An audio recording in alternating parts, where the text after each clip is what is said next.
الحمد لله رب العالمين والصلاة والسلام على سيد الأنبياء والمرسلين أما بعد فأعوذ بالله من الشيطان الرجيم بسم الله الرحمن الرحيم۔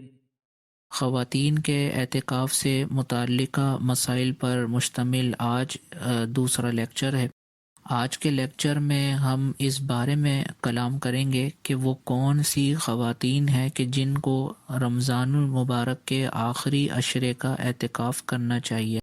اس میں پہلا پوائنٹ یہ ہے کہ گھر میں وہ بہن کہ جس کی ذمہ داریاں زیادہ ہوں وہ اعتکاف نہ کریں۔ یعنی بعض اوقات ایسا ہوتا ہے کہ گھر میں کسی بہن پر گھر کی ذمہ داریاں، گھر کے کام کاج کی ذمہ داریاں بہت زیادہ ہوتی ہیں، اور ان کے اعتکاف میں بیٹھنے کی صورت میں گھر کے کام کاج میں شدید حرج پیدا ہو جائے تو پھر ان کو اعتکاف کے بجائے گھر کے کام کاج اور ذمہ داریوں کو ترجیح دینی چاہیے۔ اب اس میں مختلف صورتیں ہو سکتی ہیں کہ گھر میں اگر ایک سے زیادہ بہنیں ہیں اور ایک کے اعتکاف میں بیٹھنے کی صورت میں کام کاج میں کوئی حرج پیدا نہ ہو بلکہ دیگر بہنیں کام کو اچھے انداز میں مینیج کر لیں تو پھر اس صورت میں اعتکاف میں بہن بیٹھ سکتی ہیں۔ لیکن اگر یہ ہو کہ والدہ ہیں، والدہ کے ساتھ ان کی ایک بیٹی ہے، اگر بیٹی اعتکاف میں بیٹھ جاتی ہے تو والدہ کے اوپر کام کا بہت زیادہ برڈن ہو جائے گا، بہت زیادہ لوڈ ہو جائے گا۔ تو اس صورت میں بیٹی کو چاہیے کہ وہ اعتکاف کے بجائے والدہ کے ساتھ کام کاج میں حصہ لیں اور ان کے ساتھ گھر کے کام کاج میں ہاتھ بٹائیں۔ دوسرا پوائنٹ یہ ہے کہ اعتکاف کی نیت اچھی ہونی چاہیے اور گھر کے کام کاج سے بچنے کے لیے نہ ہو۔ یعنی یہ پوائنٹ اس لیے بیان کیا گیا کہ ہمارے مشاہدے میں اس طرح کی بات آ چکی ہے کہ بعض خواتین اس لیے بھی اعتکاف میں بیٹھتی ہیں کہ ان کے اوپر کام کا لوڈ بہت زیادہ ہوتا ہے، تو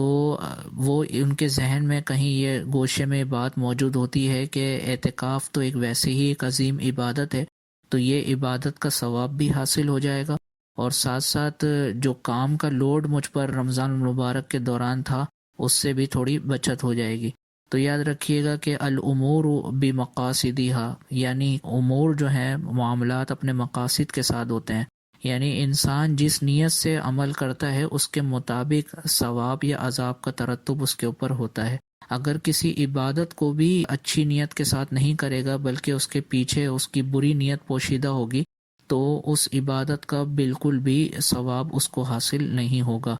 تو یہاں پر اگر کوئی بہن ایسی ہے کہ اس طرح کا نیت ان کے دل میں کہیں موجود ہے کہ 10 دن تھوڑا کام کاج کے سلسلے میں سکون مل جائے گا، اور گھر میں اگر کہیں کوئی بھابھی ہوں تو ان کے اوپر کام کا لوڈ آ جائے اور وہ دل میں خوش ہو جائیں، تو ایسا بالکل بھی نہیں ہونا چاہیے۔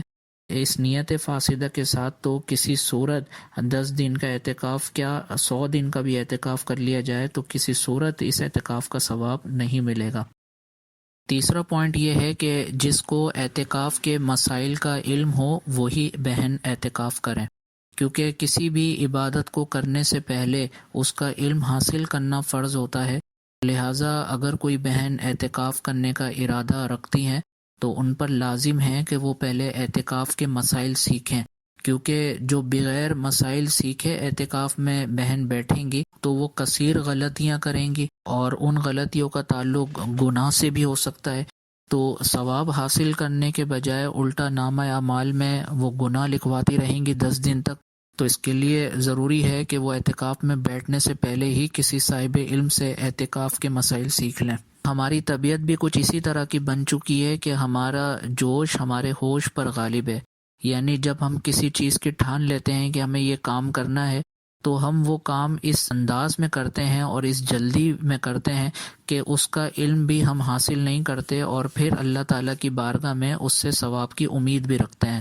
جیسے خواتین محفل میلاد کرتی ہیں تو ان کا یقیناً ایک عقیدہ اور ایک اس نظریہ یہی ہوتا ہے کہ حضور علیہ الصلاۃ والسلام کی نعت خوانی کر کے وہ اللہ اور اس کے رسول کی رضا حاصل کریں گی، لیکن علم نہ ہونے کے سبب وہ محفل میلاد کو مائک پر پڑھ رہی ہوتی ہیں اور نامحرم تک ان کی آواز پہنچ رہی ہوتی ہے، اور ان کو یہ مسئلہ معلوم نہیں ہوتا کہ عورت کی آواز اگر نامحرم تک جائے گی تو وہ عورت گناہ گار ہوتی ہے۔ تو اب اندازہ لگائیے کہ اگر کوئی گناہ کرے تو اس کو کسی نیک عمل کا ثواب کیسے حاصل ہوگا۔ تو یہاں پر بھی کچھ ایسا ہی ہے کہ اعتکاف کے اگر مسائل نہ سیکھے جائیں تو اس صورت میں نیکیاں حاصل کرنے کے بجائے الٹا گناہ نامہ اعمال میں آ سکتے ہیں، بلکہ ایسا بھی ممکن ہے کہ نامہ اعمال میں اتنے گناہ اعتکاف کرنے سے پہلے نہ ہوں جتنا اعتکاف کرنے کے بعد آ جائیں۔ اسی لیے جب اعتکاف کرنے کا ارادہ ہو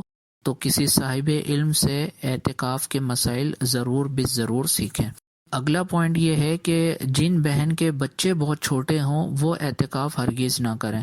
اس کی وجہ یہ ہے کہ جب اعتکاف کیا جاتا ہے تو وہ اللہ تعالیٰ کا قرب حاصل کرنے کے لیے، ثواب حاصل کرنے کے لیے کیا جاتا ہے، تو جب توجہ ہی نہیں ہوگی عبادات کے اوپر اور تمام وہ معاملات کے جو اعتکاف سے تعلق رکھتے ہیں ان کے اوپر، تو پھر نہ اعتکاف کا ثواب حاصل ہوگا اور نہ اعتکاف کی فضیلتیں حاصل ہوں گی۔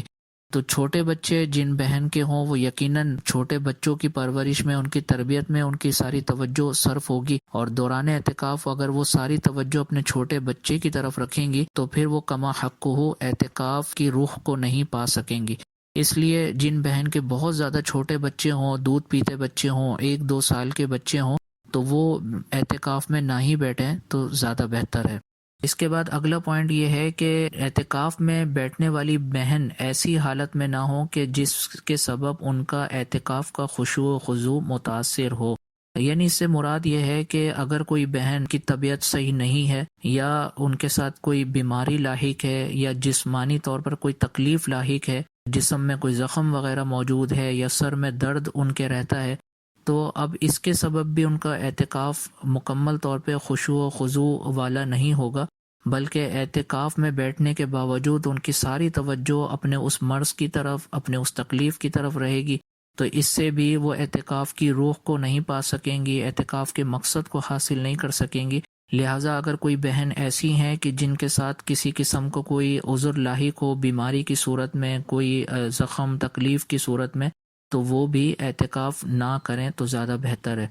اس کے بعد اگلا پوائنٹ یہ ہے کہ شادی شدہ بہن شوہر کی اجازت سے اعتکاف میں بیٹھیں۔ یہ شرعی مسئلہ یاد رکھیے گا کہ جو شادی شدہ بہن ہے ان کے لیے ضروری ہے کہ وہ شوہر سے اجازت لے کر اعتکاف میں بیٹھیں۔ اگر شوہر اجازت دے دے تو اعتکاف میں بیٹھنا ان بہن کے لیے جائز ہوگا، اور اگر شوہر منع کر دیں تو اعتکاف میں بیٹھنا ان کے لیے جائز نہیں ہوگا، اور اگر وہ بیٹھ گئیں تو نامہ اعمال میں اعتکاف کی فضیلت اور ثواب لکھنے کے بجائے گناہ لکھا جائے گا۔ اور اگلا پوائنٹ اور آخری پوائنٹ یہ ہے کہ ماں اپنی چھوٹی بچی یا نابالغہ بچی کے ساتھ اعتکاف میں بیٹھ سکتی ہے۔ اس حوالے سے تفصیلی گفتگو آگے مسائل میں کی جائے گی کہ نابالغہ بچی اگر بیٹھنا چاہے اعتکاف میں تو وہ بالکل بیٹھ سکتی ہے، بلکہ اپنی والدہ کے ساتھ بھی اگر وہ بیٹھنا چاہے تو بالکل بیٹھ سکتی ہے، لیکن اس میں بس نابالغہ کے ساتھ شرط یہ ہے کہ وہ بچی سمجھدار ہونا ضروری ہے۔ عام طور پہ 8-9 سال کی، 8 سال کی، 7 سال کی بچی ہوتی ہے،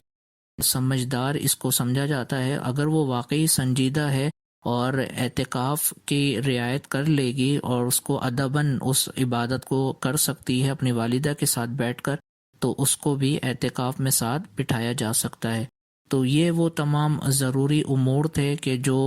اگر بہنیں ملحوظ رکھیں تو اعتکاف کرنے میں ان کو آسانی ہوگی۔ اللہ تبارک و تعالیٰ سے دعا ہے کہ اللہ تبارک و تعالیٰ اعتکاف کے سلسلے میں بیان کی گئی آج کی باتیں ذہن میں رکھ کر دوسروں کو پہنچانے کی توفیق عطا فرمائے، آمین بجاہ نبی الامین صلی اللہ تعالی علیہ وسلم۔ آپ دیکھ رہے ہیں PATF Islamic info YouTube channel. مزید اسلامک ویڈیوز کے لیے ہمارا چینل سبسکرائب کریں۔